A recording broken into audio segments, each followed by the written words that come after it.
एक टॉपिक आपको लिखवाया गया था, increase in length due to sagging of a tightly stretched wire. आपको स्ट्रेच्ड वायर के बारे में बता दिया गया, कहा स्ट्रेच्ड वायर का सबसे अच्छा एग्जाम्पल टेलीग्राफ वायर है। देखिए, स्ट्रेच्ड वायर का ये मतलब नहीं होता कि आप दिमाग में एक अजम्पशन ले लें कि एक पोल ये है, बीच में बांध दिया गया टाइटली तो वो टाइटली स्ट्रेच्ड वायर है। इसीलिए पहली ही लाइन में लिखवा दिया गया था कि टेलीग्राफ वायर मतलब जो टेलीफोन के वायर होते हैं या बिजली के तार होते हैं वही इसका उदाहरण है। उससे आपके मन में 3 तरह की अभिधारणाएं तुरंत आ गई। क्या क्या अभिधारणाएं आ गई? पहली आपके दिमाग में थॉट ये आई कि जो दोनों पोल के बीच में तार बंधे होंगे वो दोनों पोल बहुत ज़्यादा डिस्टेंस पे होंगे। पहला थॉट, ठीक है। मतलब ये एक टॉपिक पढ़ने से पहले आपके दिमाग में ये अजम्पशन होनी चाहिए कि हमको क्या क्या चीज़ें ले करके चलनी है। टाइटली स्ट्रेच्ड का मतलब ये नहीं हुआ कि उस पोल को पकड़ करके एक तार बांध दिया गया। टाइटली स्ट्रेच्ड का मतलब ये हुआ कि दोनों पोल एक दूसरे से बहुत ज़्यादा दूरी पर होंगे। पहली बात कि एक बार विजिबिलिटी देखने पर आपको दूसरा पोल नहीं दिखेगा। जनरली आप एक पोल के पास खड़े होते हो, दूसरा बिजली का खंभा देखते हो तो आपको नहीं दिखाई पड़ता है, यही लगता है बहुत दूर है। तो पहली थॉट ये हो गई कि दोनों पोल एक दूसरे से बहुत ज़्यादा डिस्टेंस पे होंगे। दूसरी थॉट, इसके बीच में अगर हम कोई टाइटली स्ट्रेच्ड वायर बांध देते हैं तो वो इस तरीके से रहेगा। थोड़े दिनों के बाद ये वायर आपको लटकता हुआ दिखता है। लटकता हुआ कुछ इस तरीके का दिखता है, ऐसा नहीं दिखता है कि ऊपर बंधा है और लटक करके आपके पैरों तक चला आया। लटकता है, सैगिंग होती है, बट वो बहुत छोटी सैगिंग होती है जिसको हम लोग इनफाइनाइटली स्मॉल सैगिंग कहते हैं। तीसरा थॉट ये है। चौथा थॉट, इस केस में इस वायर की लंबाई इसकी सैगिंग वाली लंबाई के लगभग बराबर होती है। अगर हम कहें कि पहले हमारे तार की लंबाई L थी तो बाद में भी L ही होगी, इसके बीच में कोई खास अंतर नहीं होगा। पांचवा थॉट, ये जो सैगिंग होती है ये बहुत छोटी होती है, स्मॉल होती है। तो जब भी टाइटली स्ट्रेच्ड वायर का अजम्पशन आएगा ये 5 थॉट आपके दिमाग में आएगा। पहला थॉट, दोनों पोल एक दूसरे से बहुत ज़्यादा डिस्टेंस पे होंगे कि एक बार विजिबिलिटी घुमाने पर आपको सेकंड पोल नहीं दिखेगा। दूसरा थॉट, इसके बीच में टाइटली कोई तार बंधा हुआ था जो सैग करके लटक के नीचे आ गया। ये सैगिंग इतनी नहीं होगी कि आसमान से आपके पाँव तक चला जाए, ये सैगिंग इतनी ही होगी कि वो जरा सा लटक करके थोड़ा सा नीचे आ गया।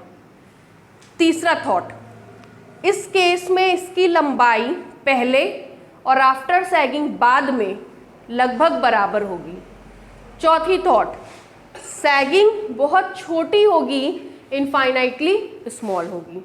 ये 4 कंसेप्ट आपके दिमाग में जब भी ये टॉपिक पढ़े होना चाहिए, ठीक है। इसमें हमने 2 बातों का नाम लिया, सैगिंग, लंबाई में वृद्धि लगभग बराबर होगी। तो सैगिंग क्या था वो हमने लास्ट टर्म पे आप लोगों को निकलवा दिया था, K is equal to WL upon AT0, ये आ गया था कि सैगिंग इतने की होगी। अब आज हम लोग निकालेंगे इंक्रीज इन लेंथ कि इसकी लंबाई में कितनी वृद्धि हुई, और आप ये खुद अपनी आंख से देखेंगे कि ये वृद्धि बहुत छोटी होती है।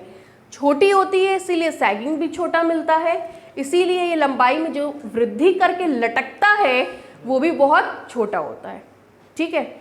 लिखिए, सेकंड टॉपिक है आपका increase in length due to sagging of a tightly stretched wire. आज ये चैप्टर खत्म हो जाएगा और आज बोले थे स्टेबल अनस्टेबल का थोड़ा सा क्राइटेरिया समझा देंगे। देखिए डायग्राम देखिए इसका। मान ले रहे हैं 2 पॉइंट्स हैं आपके, एक पे A पे पोल है, एक पे B पे पोल है। A और B पे पोल है, इस पे एक टाइटली स्ट्रेच्ड वायर को बांध दिया गया है। ये रहा आपका tightly stretched wire. After some time ये सैग कर गया, सैग करके इस तरीके का हो गया। आपने एक चीज़ नोटिस की होगी कि इस हेडलाइन में हम जो भी डायग्राम बना रहे हैं इस तरह से थोड़ा पतला बना रहे हैं।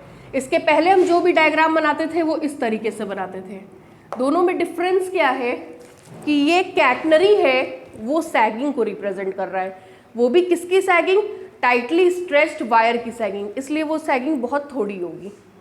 ठीक है, आगे देखिए, ये रहा आपका y एक्सिस, ये रहा आपका x एक्सिस।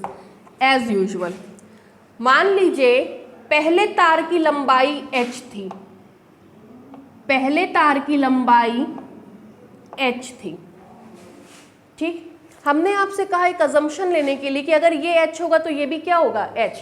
उस केस में अगर आप लंबाई में वृद्धि निकालेंगे तो final length minus initial length करने पर h minus H that is 0 आ जाएगा।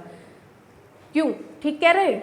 अगर ये लंबाई h है और आप मान लें कि सैगिंग के बाद जो लंबाई है वो भी लगभग h है, तो h minus H, increase in length का मतलब लंबाई में वृद्धि, लंबाई में वृद्धि का मतलब final length minus initial length, h minus H करने पर क्या आ जाएगा, 0।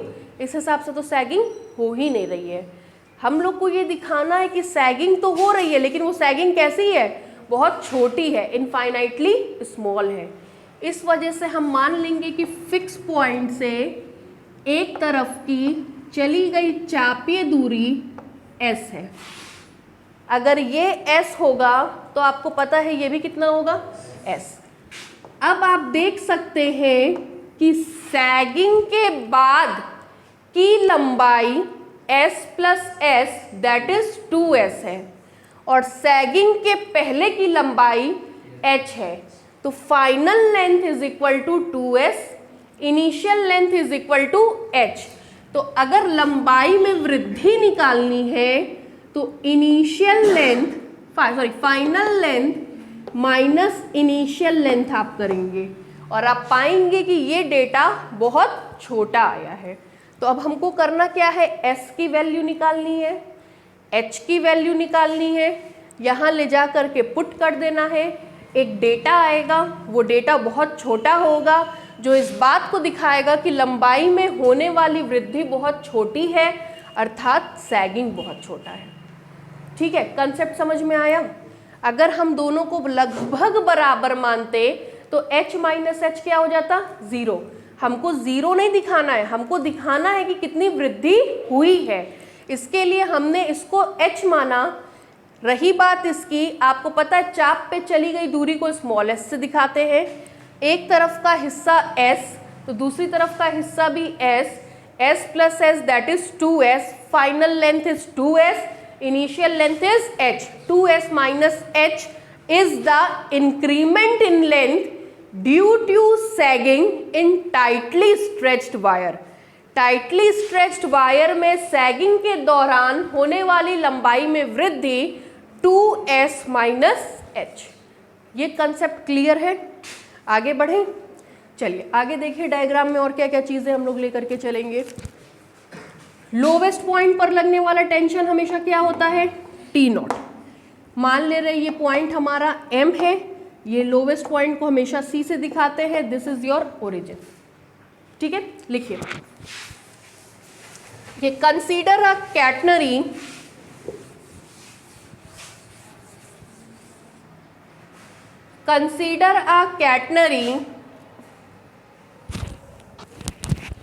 ACB,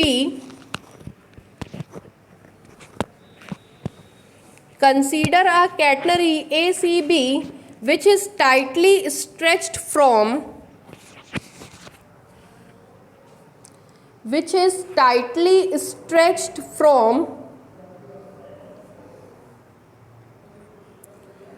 points capital A and capital B such that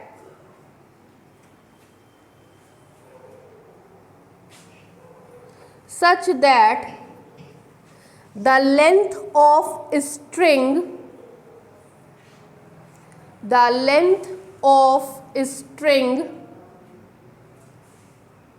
is small h and weight of the catenary is capital W।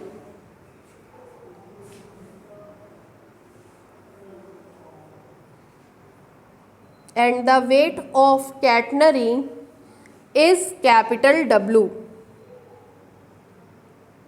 नीचे से देखिए, let us consider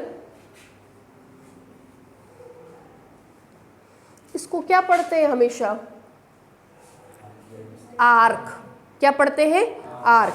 late us consider the length of arc ACB is equal to 2S। तभी उसको कहते हैं archaeal distance या फिर चापीय दूरी। The length of arc ACB is equal to 2S,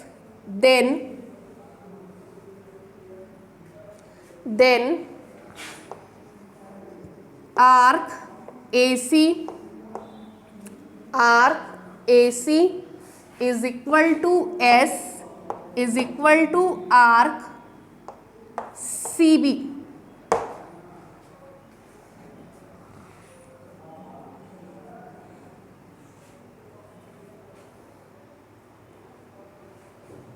Sunday को असाइनमेंट क्लास है आप लोगों का, ठीक है। इस संडे को असाइनमेंट क्लास है। इसमें आप लोगों को पढ़ा दिया गया कैटनरी तक का असाइनमेंट पहले दे दिया गया था, ठीक है। ले लीजिए, नीचे ऑफिस में से ले लिया करिए। उसके बाद आप लोगों का असाइनमेंट मैथ्स में एल्जेब्रा में जो चैप्टर कंप्लीट हुआ था वो दे दिया गया था। गेम थियरी का भी कंप्लीट नहीं हुआ है आपका, हो गया कंप्लीट। कब, कल हुआ है? अभी क्या चल रहा है? ट्रांसपोर्टेशन चल रहा है। तो गेम थियरी का असाइनमेंट अभी ले लीजिएगा, ठीक है, संडे को। बाकी मैथ्स में जितने जितने कोर्स कंप्लीट हुए सबका असाइनमेंट हो गया। फिजिक्स का एक असाइनमेंट मिल गया है, एक संडे को मिल जाएगा, ठीक है। केमिस्ट्री में अभी कंप्लीट होने दीजिए तब असाइनमेंट देंगे। तो आपका फिजिक्स का असाइनमेंट ले लीजिएगा और गेम थियरी का असाइनमेंट ले लीजिएगा, ठीक है। ये दोनों असाइनमेंट आपको संडे को डिस्ट्रीब्यूट होगा। लिखिए नीचे से, since we know that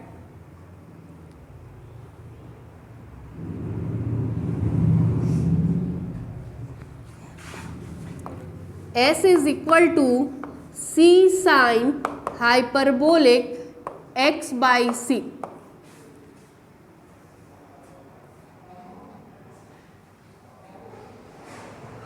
black board पे अब देखिए, this implies that S is equal to C। Last term पे आप लोगों ने इसका कॉस का फॉर्मूला लिखा था, अब के साइन का लिखेंगे तो आएगा e पे power x by C minus e पे power minus x by C upon 2।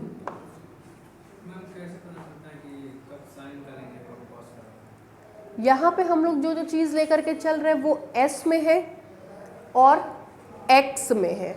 आपको पता है कि इसको क्या कहते हैं, x स्पैन। तो s और x वाला रिलेशन, उसी x को आगे चल करके हम लोग लिख देंगे, ये x होता है, आगे चल करके लिखेंगे h/2। अगर पूरा h है तो आधा कितना होगा, h/2।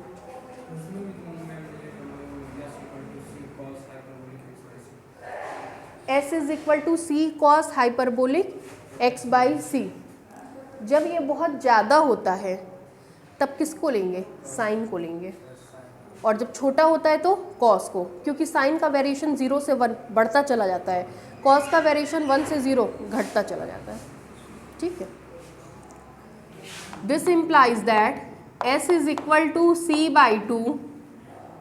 फॉर्मूला लिखवाइए भाई, e to the power x का फॉर्मूला होता है 1 plus x plus x square upon factorial 2 plus x cube upon factorial 3 and so on, minus इसका फॉर्मूला होता है 1 minus x by C plus x square upon factorial 2 C square minus x cube upon factorial 3 C cube and so on, ठीक है। जानती हैं ये सब formula,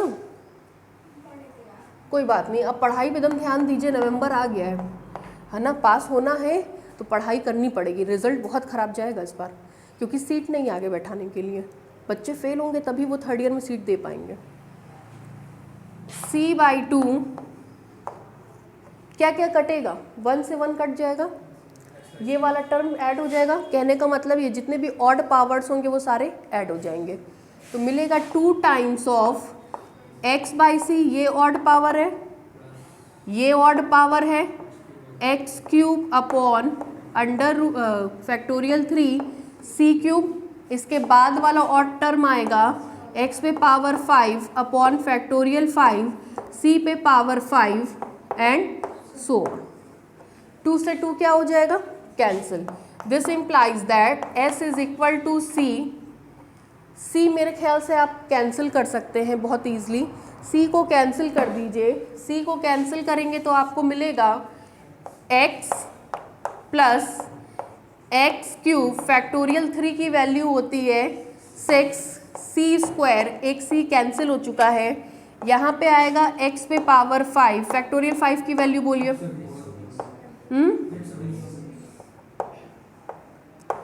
and so on. ठीक है, इतना उतारिए।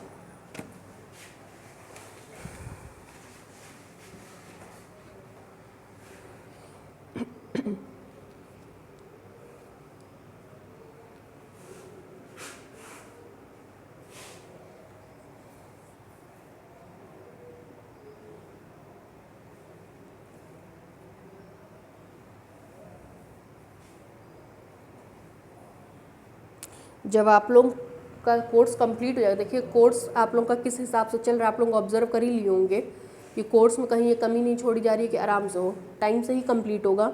उसके बाद आप लोग को एक इम्पॉर्टेंट शीट देंगे, उसमें इम्पॉर्टेंट शीट में जितने क्वेश्चंस एक्स्ट्रा DDU में करवाए गए होंगे वो सब प्रोवाइड करा देंगे, क्योंकि DDU से ही पेपर बनता है और जो DDU का नोट्स है वही आता है। चाहे आप लाख पढ़ लीजिए चाहे कम पढ़िए, वो नहीं पढ़े तो पेपर में कुछ मैच नहीं करेगा।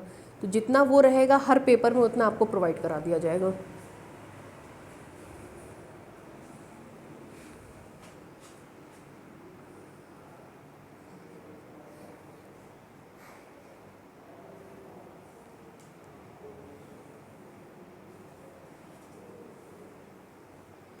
बाकी तो अब आपकी मेहनत सब होने हवाने के बाद भी अगर आप ना पढ़ें तो वो अब आप जाने। हम लोग का काम है प्रोवाइड कराना। उसी में कोई बच्चा पढ़ लेता है तो ठीक है, बढ़िया, नहीं पढ़ता है तो फिर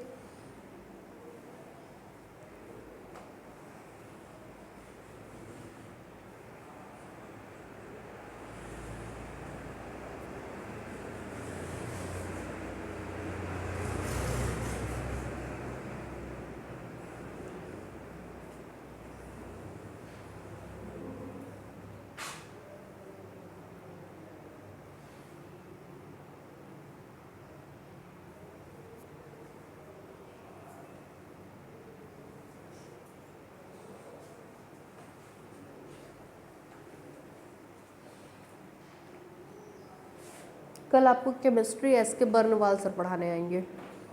ठीक है, 2 टीचर्स इंट्रोड्यूस हो गए, संजय सर और आपके जो पहले वाले सर आए थे वो RSS यादव सर। कल SK बर्नवाल सर की क्लास है, वो आपको तीसरा पेपर शुरू कर देंगे, ऑर्गेनिक। हो गया भाई। हायर ऑर्डर टर्म्स को नेग्लेक्ट कराइए। हायर ऑर्डर टर्म्स को नेग्लेक्ट करेंगे तो यहाँ से टर्म्स आपके सारे नेग्लेक्ट होना शुरू हो जाएंगे। हायर ऑर्डर टर्म्स को जब भी नेग्लेक्ट करते हैं स्टार्टिंग के 2 टर्म्स लेते हैं, चाहे वो 2 पावर में हो चाहे 3 पावर में हो। यह हायर ऑर्डर टर्म्स को नेग्लेक्ट करने की पहचान होती है। जब भी लिखा होगा हायर ऑर्डर टर्म्स को नेग्लेक्ट करिए, स्टार्टिंग के 2 टर्म को छोड़ करके बाकी सबको आप नेग्लेक्ट कर देते हैं। हायर ऑर्डर टर्म्स को नेग्लेक्ट करेंगे तो मिलेगा s is equal to x plus x³ upon 6c², neglecting higher order terms, neglecting higher order terms.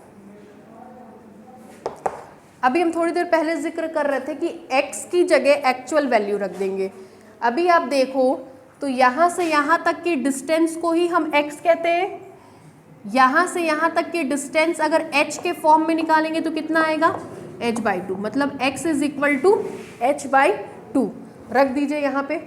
This implies that s is equal to h/2 plus h/2 करेंगे आप तो h³ upon 8 48c², since x is equal to h by 2। 2s minus h, थोड़ी देर पहले हम आपको बता रहे थे final length 2s, initial length h। तो इस हिसाब से अगर आप इसको सॉल्व करेंगे तो 2 का क्रॉस मल्टीप्लीकेशन इधर कर दीजिए, 2s is equal to h plus h cube, 2 से करेंगे 24c स्क्वायर।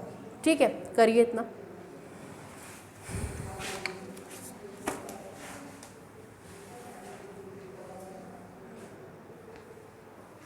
डायग्राम बना लीजिएगा।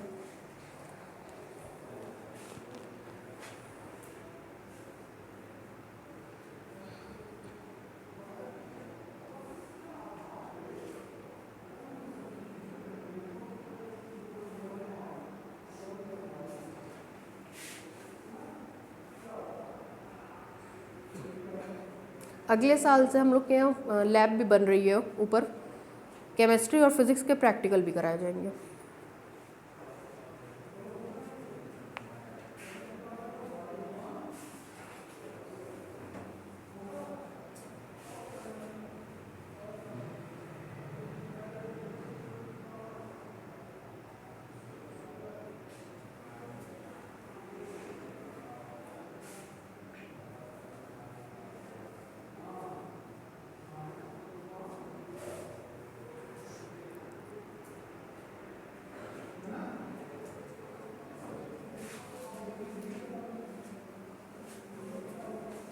हो गया। 2s माइनस एच की वैल्यू अगर आप यहाँ से निकालें तो आपको मिलेगा, this implies 2s minus H is equal to h cube upon 24c square. लिखिए,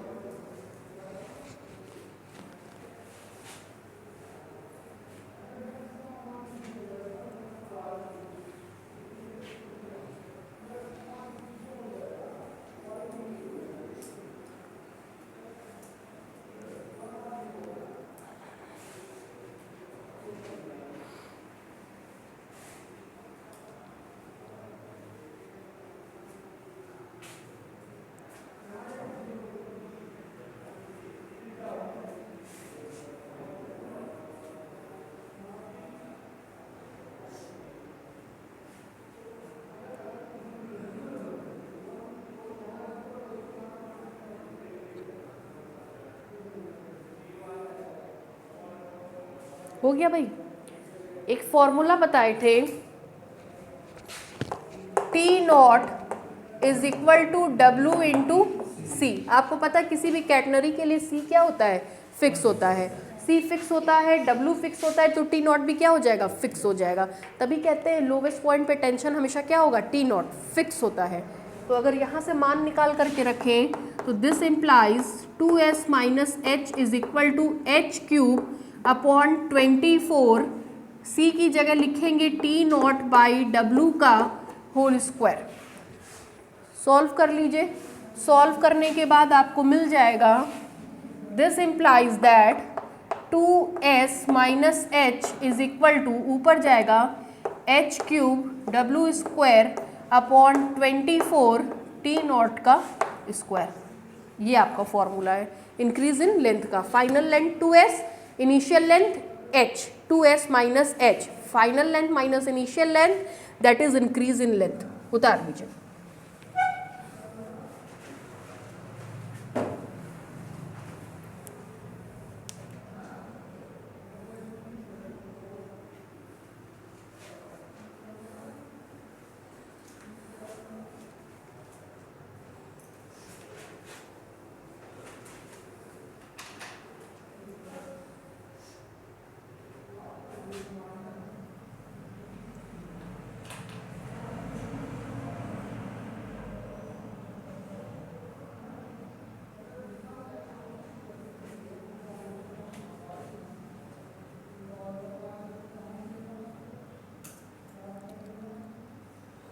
हो गया भाई।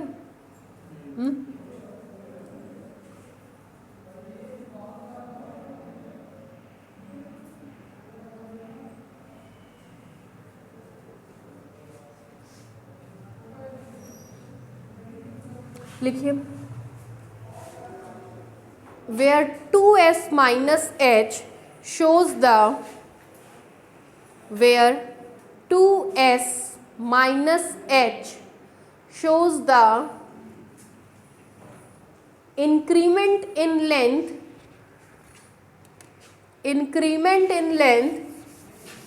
due to sagging in a tightly stretched wire. In a tightly stretched wire.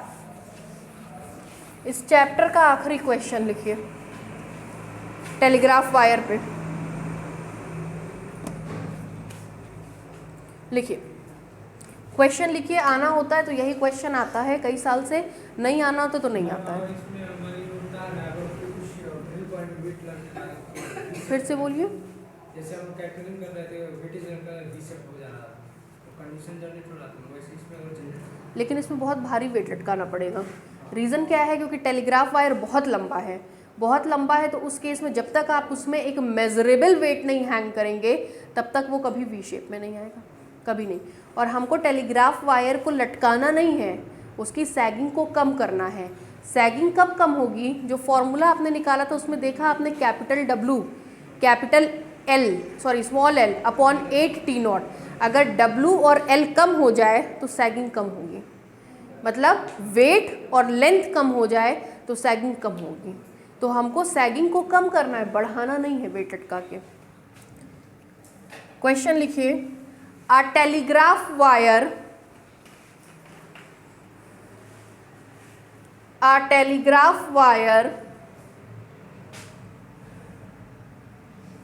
is constructed of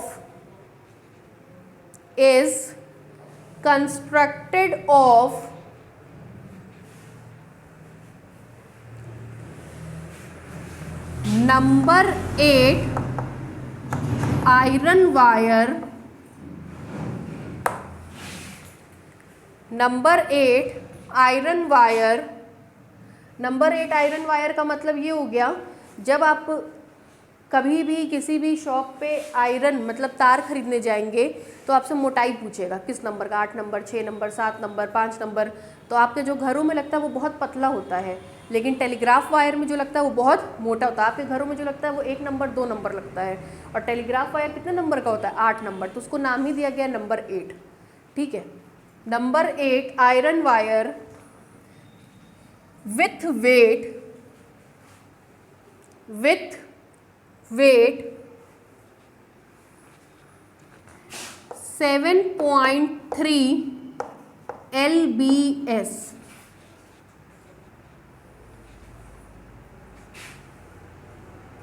आप लोगों ने वेट की यूनिट सुनी होगी, किलोग्राम, ग्राम, हेक्टाग्राम, डेकाग्राम, लेकिन कभी lbs नहीं सुनी होगी। इसको बोलते हैं लेंथ बॉस। लेंथ बॉस का मतलब ये हम आपसे जिक्र कर रहे थे कि यहाँ खड़े होंगे, दूसरा पोल दिखेगा नहीं। क्यों नहीं दिखेगा? क्योंकि दोनों के बीच की दूरी बहुत ज़्यादा है, ऊपर से 8 यूनिट का इतना मोटा वायर लगा है, तो उसका वज़न भी बहुत ज़्यादा होगा। तो उसको किलोग्राम में नहीं नापते हैं, lbs में नापते हैं। जब वेट बहुत ज़्यादा होने लगता है तो उसको हम लोग किस में लेकर के चलते हैं? lbs में। लेंथ बॉस कहते हैं उसको।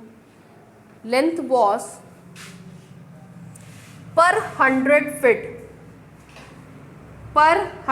फीट, और ये केवल 100 फीट का वजन है, पर 100 feet, full stop. The distance between the post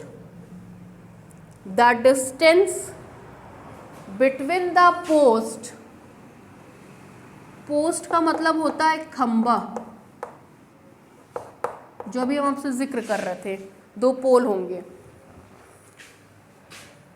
The distance between the post is 150 feet, 150 feet is 150 feet, and the wire sag 1 foot in the middle.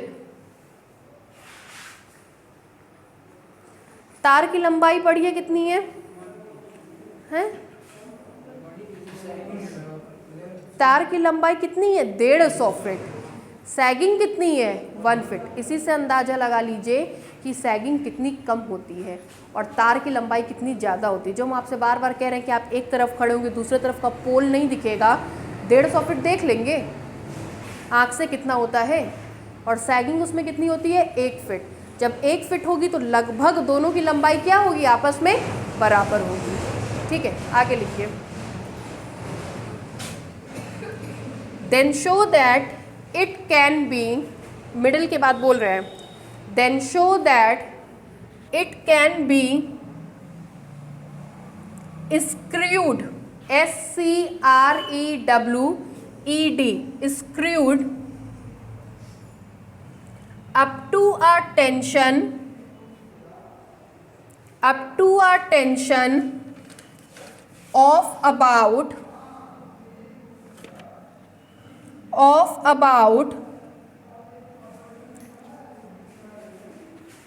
205 lbs weight nearby,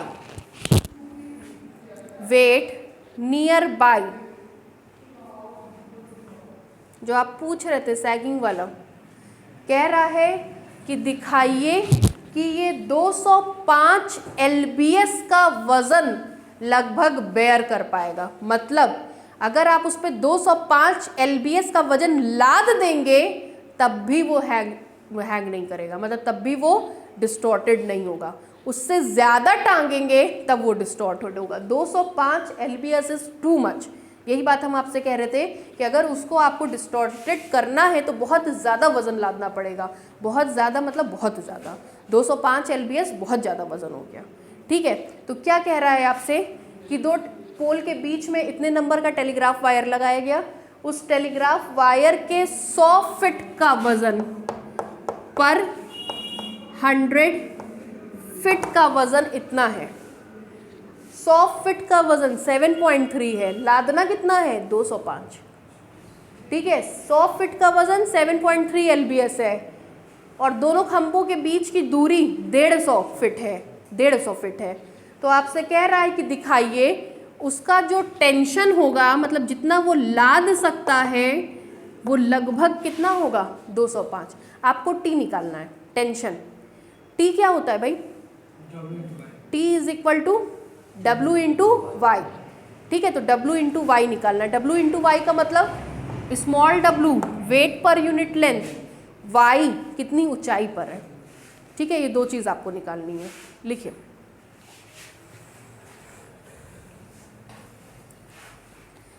W क्या होता है? ज़रा ध्यान दीजिएगा, वेट पर unit length. ठीक, देखिए इधर अरायना, 100 फीट का वजन दे रखा है 7.3 lbs, तो 1 फीट का वजन निकालेंगे, क्या करेंगे? 7.3 अपॉन 100 lbs, तो 1 फीट का वजन आ गया 0.073 lbs। 1 फीट के वजन को, 1 फीट लंबाई के वजन को पर यूनिट, मतलब 1 फीट लंबाई के वजन को किससे लिखते हैं? W। तो ये आपका क्या हो जाएगा? Small w। स्मॉल w मिल गया। दूसरा क्या निकालेंगे? C। अगर C मिल गया तो W इंटू C करते ही क्या मिल जाएगा? T मिल जाएगा। ठीक है, लिखिए, given that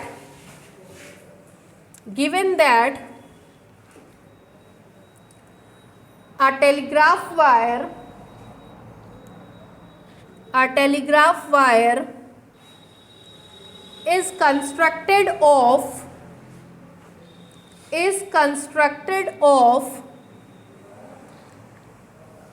number 8 iron wire number 8 iron wire such that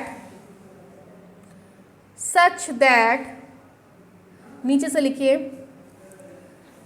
weight of 100 feet is equal to weight of 100 feet is equal to का साइन बनाइए। देखिए weight of 100 feet is equal to 7.3 lbs। नीचे से लिखिए दिस इम्प्लाइज, बाबू this implies ऐसे, this implies weight of 1 foot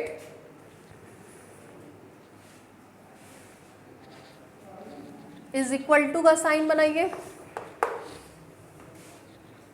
ये 7.3 upon 100 lbs। नीचे से लिखिए दैट इज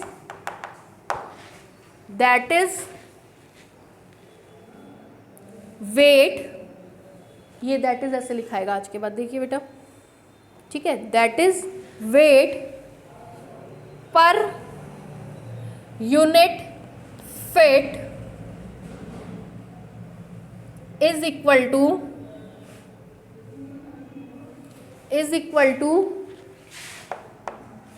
0.073 lbs।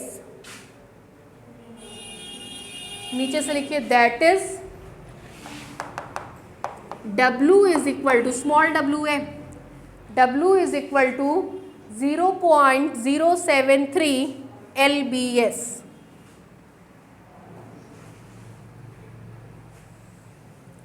फिर नीचे से लिखिए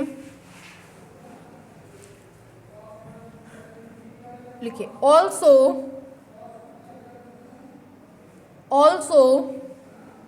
capital A and capital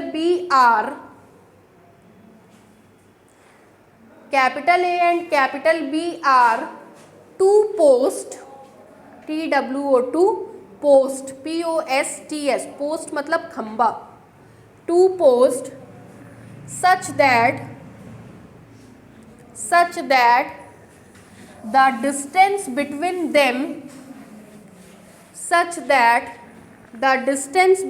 them is 150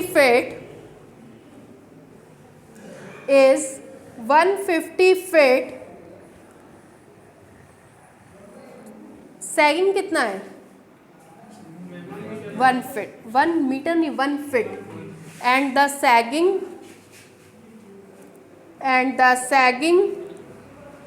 of the wire is 1 feet,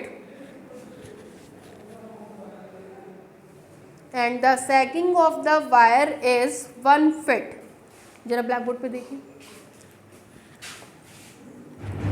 A और B दो पोस्ट हैं जिसके बीच की डिस्टेंस कितनी है 150 फीट।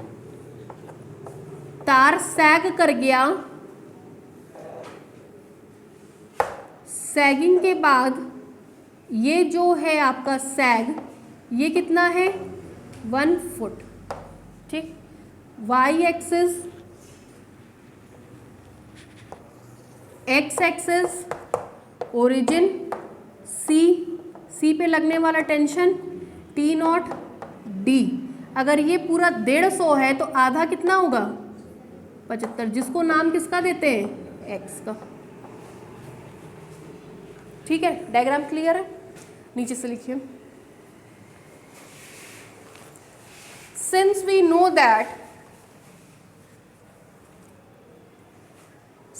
know that यहाँ देखिए T is equal to W into y. ध्यान दीजिएगा, कई बार हमने आपसे जिक्र किया है कि जब सैगिंग और स्पैन की बात होती है तो हमेशा और हमेशा ये दोनों पॉइंट एक ही हॉरिजेंटल लाइन पे होते हैं, और साथ ही साथ इस पॉइंट का कोऑर्डिनेट हम ले करके चलते हैं एक्स वाई, ठीक है। क्या लेकर के चलते हैं x y, x comma y. तो यहाँ से यहाँ तक की डिस्टेंस कितनी हो जाती है y। ये डिस्टेंस हमारी कितनी होगी y। ये क्वेश्चन की पहचान है, मतलब कैटनरी में जब स्पैन और सैग का नाम आए तो उस केस में दोनों पॉइंट सेम हॉरिजेंटल लाइन पे होंगे और उस केस में ही हम केवल इसको xy मानते, वरना ध्यान होगा यहाँ कोई पॉइंट xy मानते थे, यहाँ पे टेंजेंट ड्रॉ करते थे, लेकिन चूंकि स्पैन और सैग दिया है तो यहाँ पे क्या लेंगे xy, तभी ये डिस्टेंस x बनती है और तभी ये डिस्टेंस y बनती है। इसका कोऑर्डिनेट कितना होता है 0, c। तो यहाँ से यहाँ तक की डिस्टेंस कितनी हो गई c। अब अगर हम आपसे पूछे y का मान बताओ तो y is equal to c plus 1। Clear है, y यहाँ से यहाँ तक मतलब यहाँ से यहाँ तक y is equal to 1 plus c लिख दे। This implies that t is equal to w का मान है 0.073 और y का मान है 1 प्लस c। यही c निकालना है ना, इसी c को निकालने की हम कोशिश करेंगे। इसको मान रहे हैं इक्वेशन नंबर 1। ठीक, फिर आप जानते हैं s is equal to c cos hyperbolic x by c। लिख लीजिए यहाँ तक, फिर बता रहे हैं।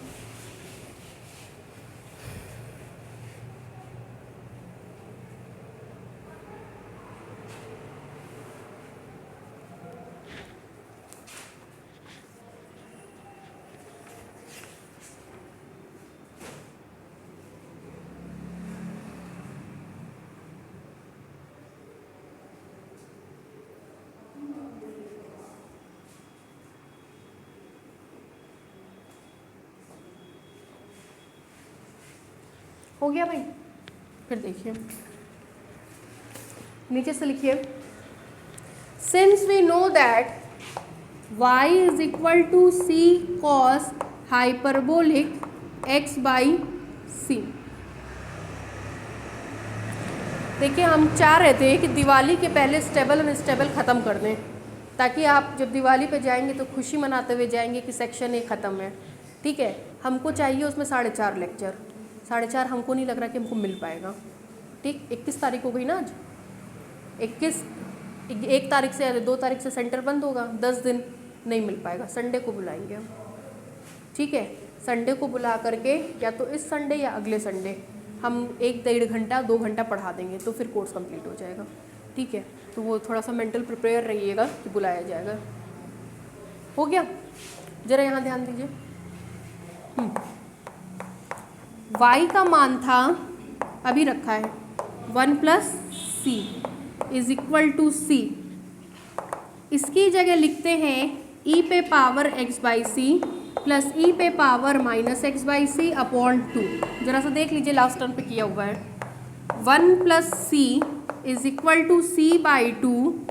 एक्सपेंशन करेंगे, इसको एक्सपेंड करेंगे तो आएगा 1 plus x by C plus x square upon factorial 2 c square plus x cube upon factorial 3 c cube and so on. इसको करेंगे तो प्लस, बोलिए बाबू फॉर्मूला लिखवाइए। डरिए नहीं, बोलिए।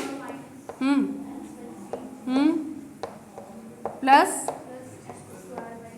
Factorial 2 c square minus x cube upon factorial 3 c cube and so on. ठीक है, कटे पिटेगा आपस में। मेरे ख्याल से आपका इस समय ऑड पावर्स कट जाएंगे, बचेगा कौन, इवन पावर। इवन पावर वाले टर्म को लिखेंगे तो आपको मिल जाएगा, this implies 1 plus c is equal to c by 2। सारे टर्म ऐड होंगे, जैसे 1 से 1 ऐड होगा तो 2 टाइम्स ऑफ 1, सही बोल रहे हैं हम, 2 टाइम्स ऑफ 1 मतलब 2 गुना हो जाएगा 1 plus x square upon factorial 2 c square plus x पे पावर 4 अपॉन फैक्टोरियल 4 c पे power 4 and so on. Higher order terms को नेग्लेक्ट कर दिया जाए। हायर ऑर्डर टर्म्स को नेग्लेक्ट करेंगे तो आपको मिलेगा, दिस इम्प्लाइज 1 प्लस सी, 2 से 2 cancel, c higher order term में कहे तो स्टार्टिंग के 2 को छोड़ के बाकी सबको एक निगलेक्ट कर दीजिएगा, तो मिलेगा 1 प्लस एक्स स्क्वायर 2c²। ठीक है, this implies that 1 plus c is equal to c plus x square, under multiply कर रहे हैं, अपॉन 2c। c से c क्या हो जाएगा, cancel. This implies x square upon 2c is equal to 1। This implies c is equal to x square by 2। ठीक, x का मान कितना लिखा है 75, 75 का square by 2। This implies c is equal to 75 का स्क्वायर बाई 2। हमको तो कैलकुलेशन आती नहीं है, करके बता दीजिएगा। ठीक है, उतारिए।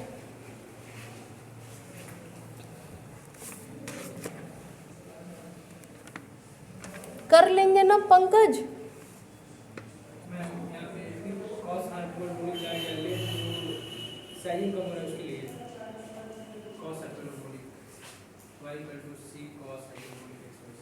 x is equal to 75 restricted है, फैल नहीं रही है, रिस्ट्रिक्ट कर दिया गया है।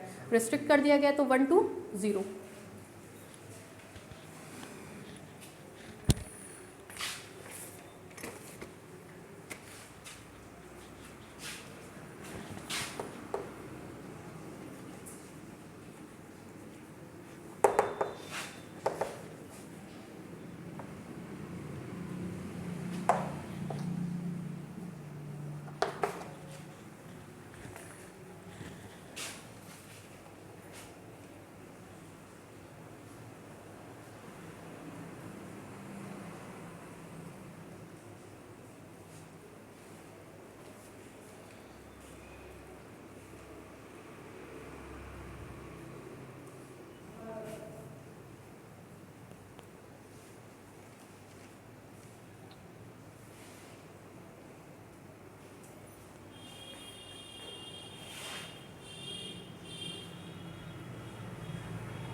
बुक लाए हैं, क्वेश्चन मार्क करवा दे रहे हैं। इसके बाद ये कैलकुलेट करके बताइए हमको कितना आ रहा है।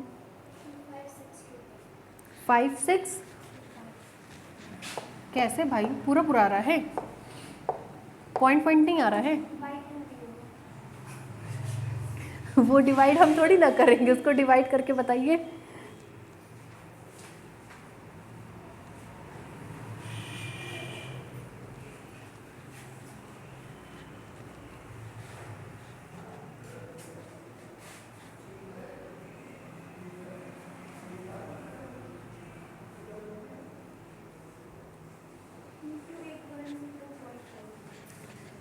टू 8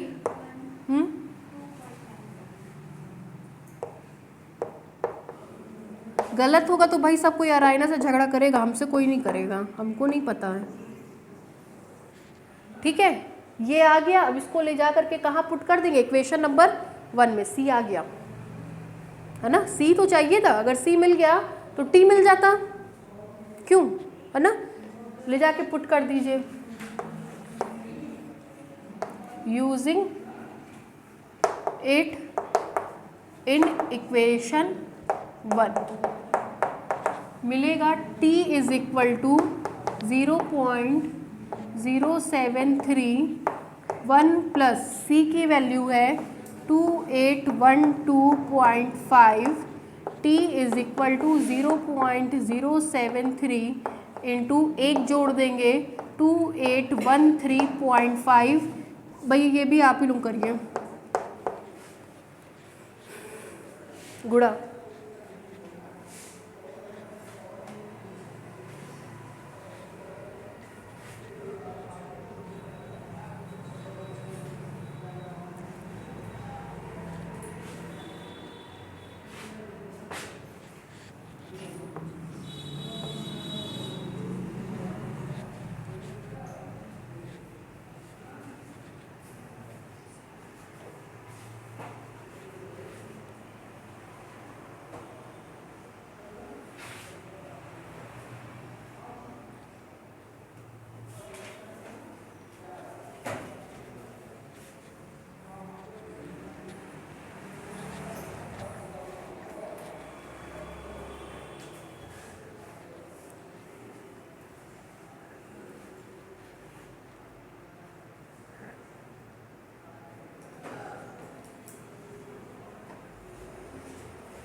सर नमस्ते। हो गया भाई कैलकुलेशन? मैम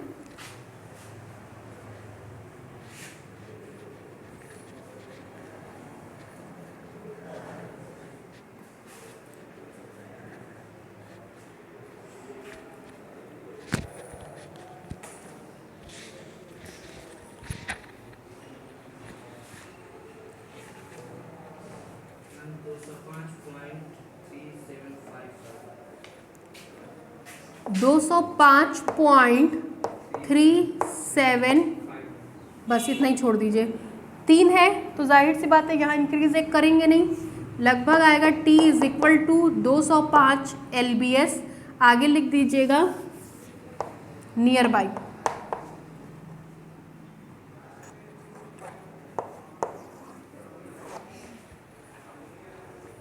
ठीक है, चैप्टर समाप्त। इसके साथ ही लाइए बुक दीजिए, मार्क करा दें।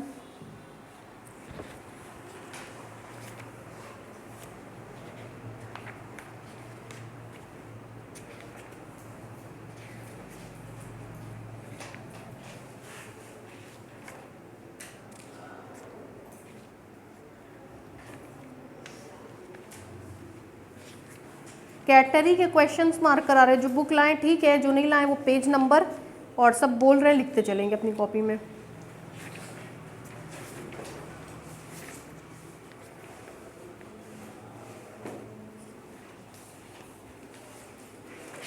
Example 4 page number 86। हालांकि हम इस तरह का कराए हुए हैं कॉपी में, लेकिन फिर भी एक बार देख लीजिएगा। Example 4 page number 86।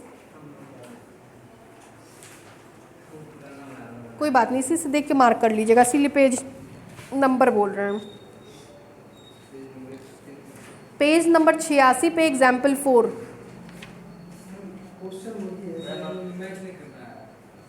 ये जिसकी भी बुक है अभी ले करके इससे मार्क कर लीजिएगा, देख करके सब मिल जाएगा आपको। पेज नंबर 87, ये टूटे हुए पेंसिल है। पेज नंबर 87 पे एग्जाम्पल 6। पेज नंबर 87 पे एग्जाम्पल 6।